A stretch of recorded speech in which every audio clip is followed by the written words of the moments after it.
We've seen and come to understand most of everything that we can within Arc Raiders this past 7 months since the game launched, right? Things like loot spawns, arc behavior, how to maximize your skill tree for your playstyle, blueprint logic, most efficient farming methods, best PvP scenarios, all that kind of stuff that until something drastic happens, likely in the next upcoming October large update, we understand the game and don't have much more fundamentally to learn about at this point. But what's fascinating is that we can start to see things that may or may not be coming to Arc Raiders based off a new version of the game that's being developed.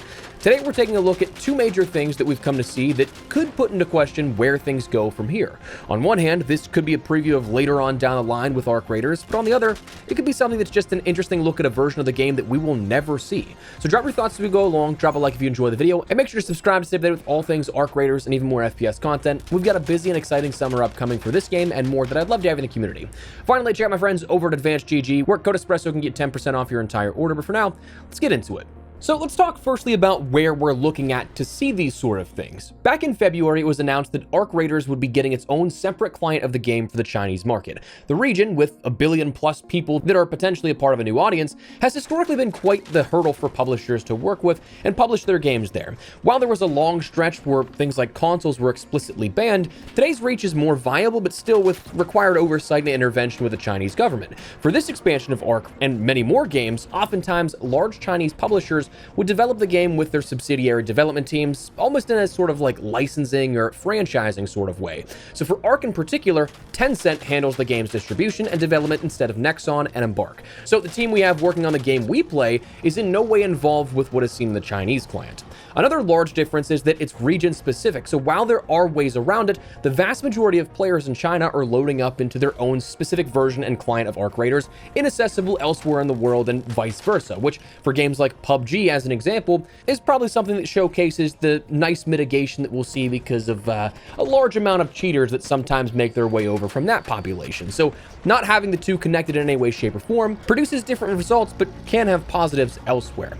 But anyways, that's how we found out about what's different. Well, the big things that we've seen already out of the initial beta testing is two specific modes that players may find interesting. A sort of PvE mode and a dual bosses mode. Now, probably the biggest head turner of all of this is going to be what's called Rebellion, which is not really a PvE, but functionally PvE mode, at least to start.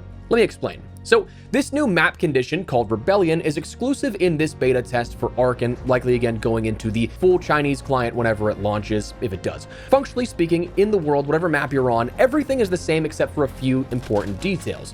What happens is this: everyone spawns in all in a PvE element. All Raiders versus all Arc. No damage is dealt inherently off the rip from Raider to Raider. However, players can choose to defect essentially, or rebel as the name of the condition suggests. When they do this, they open up the PvP aspects of the PvPvE elements that they can do damage to hostile raiders, where other players who are both opted to not rebel, if they land a stray shot, it seems like it won't do damage there. Only the damage for those who consciously opted to rebel can give and receive damage. So it is one of those things that you can defend yourself in that situation, but lethal force only enacted with those raiders that choose to rebel. Now, what's noteworthy is that these raiders will be revealed with a paint of a traitor on their person and a red icon on the compass and or tactical map that players are aware of this location of the player. How quickly it updates, whether it pings in real time every 10 seconds, 20 seconds, 30 seconds, a minute, we don't know, but that's the basic mechanics of it. So off the rip, you'll have everyone chill, but you'll consciously be made aware of when someone decides to go loud and become hostile. The other interesting part about this mode is that it's noted to have increased loot yields, like higher density and better rarity, making it a lower risk, higher reward mode in most cases, but depending on how people rebel, it could change the nature of the mode entirely, that safety net you may have thought you had could be gone. Personally, I actually kind of think this is a really cool way to approach that PvE versus PvPvE discussion that players have wanted to have. Not necessarily giving up the PvPvE elements that the game was built around, but also satisfying any interest in a lesser staked version of the game, perhaps for those that do want a bit more chill gameplay. Beyond that scene was a dual bosses mode, where the rough translation of this says high-frequency radar is simultaneously locked onto two targets, the Queen and the Matriarch. Currently, there is no retreat. Ambushers for Speranza, with details that the Queen and Matriarch appear simultaneously and that additional supply drops are in the in-ground combat zone, probably similar to that of what we see with Close Scrutiny mode, where you have those ammo, med, weapon, and raider bags and boxes that you can end up looting up.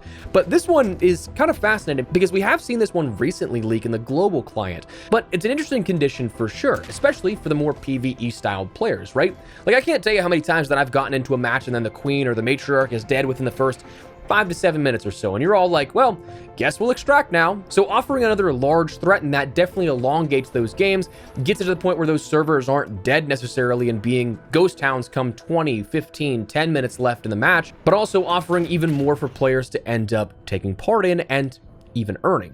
I think this would be cool because personally, on a recent kick of grinding the Queen and Matriarch cores, I'd absolutely stuff my augment full of that stuff if I had the opportunity.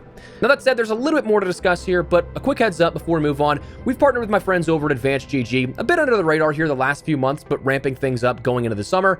Advanced is the healthier energy supplement option. I use it daily as my comparable cup of coffee. Currently have the raspberry lemonade and magic rainbow sherbet as my two favorite flavors that I'd highly recommend. And actually, on that note, we've co-branded the rainbow sherbet along with a few other items on their site, like a 26-ounce ice shaker. But for real, I do love this product. I have it again daily as my sort of cup of coffee in the morning. So if you're looking to get a replacement for your own cups of coffee, give us a try. If you decide to give it a go, code espresso can get 10% off your order, perhaps upwards of 20 or 30%. Not entirely sure how long this has been boosted here, but absolutely no pressure at all. Appreciate you checking it out, hear me out. But anyways, let's get back to it. The other thing that we've seen come out of this closed beta footage is cosmetics.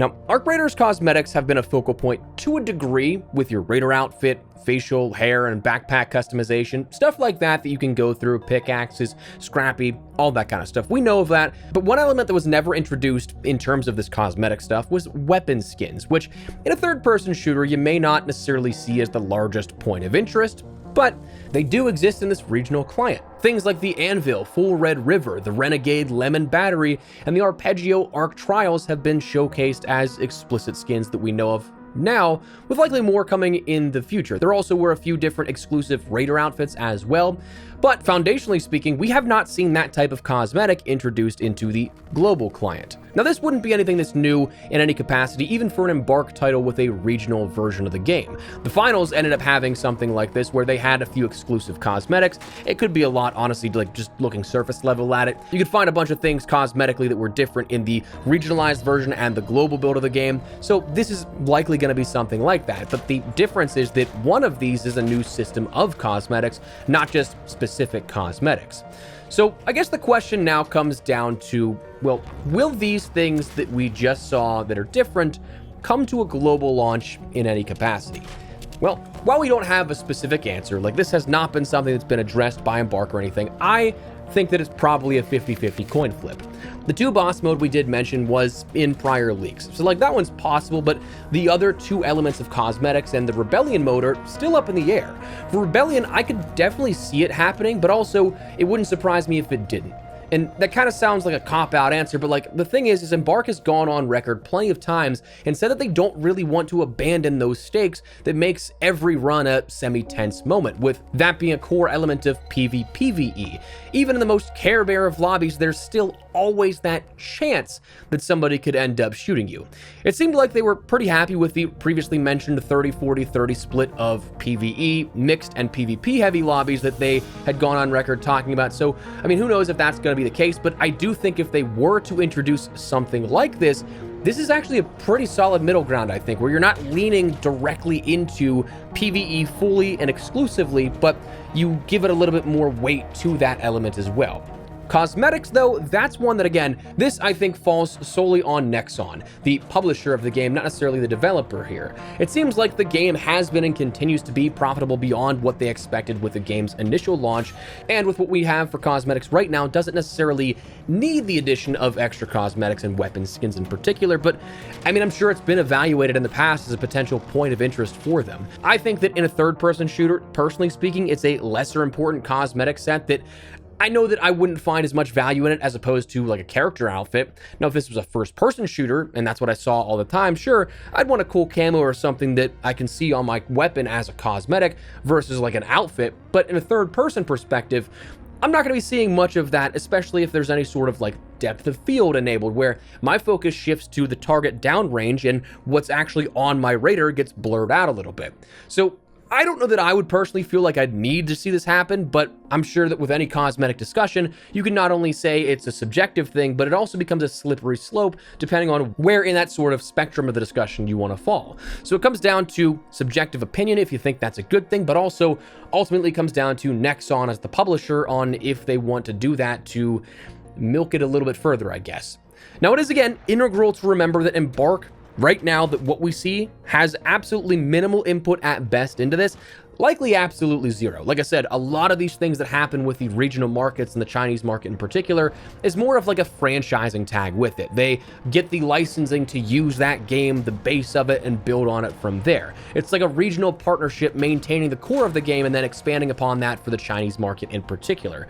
So we've seen this happen with the finals as Embark's other IP that went the same way, with small but noticeable differences in things like cosmetics, that if you're looking in the right direction, there's enough to differentiate the global versus the Chinese client, but the core of the game is largely the same. Now, with no direct involvement from Embark, it could truly be an entirely detached offering that one of, if not all of these deviations don't ever make their way into the global client, but I mean, who knows? Maybe it is something that this is the future plans that we have for some of this stuff, if not all of it, but it's making its way to the Chinese client a little sooner. But that said, that's what we know of right now, so I'd love to hear your thoughts down below. What do you guys think of this rebellion mode, this dual bosses mode, the potential cosmetics of weapon skins and things like that? Let me know. But if you guys enjoyed the video, you found it at all insightful, do me a favor and drop a like on it. And of course, if you are new to the channel, make sure you subscribe so you don't miss a single thing regarding all things Arc Raiders and even more FPS content. I'd love to have in the community. But for now, thanks so much for watching. My name is Espresso. I'll see you later. Take care and peace.